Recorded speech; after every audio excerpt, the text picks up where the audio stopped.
Welcome to our channel. If you want to reduce phone costs by switching to prepaid, follow these step-by-step instructions to transition successfully.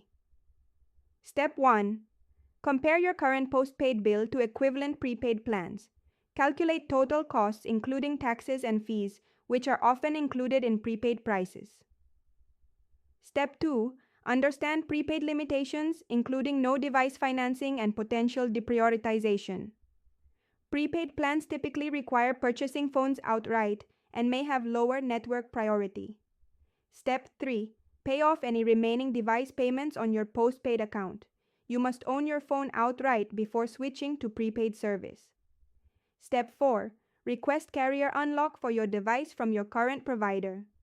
Phones must be unlocked to work on prepaid services, even with the same carrier. Step 5.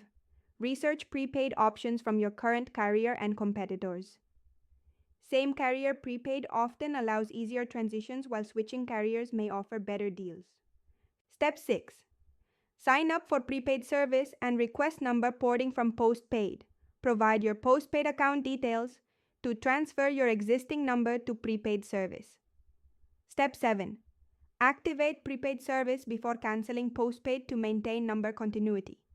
The porting process automatically cancels postpaid once the number successfully transfers. Step 8. Monitor your first few prepaid billing periods for any issues. Verify you're receiving expected service quality and the price remains consistent with what was advertised. Don't forget to like this video and subscribe to our channel.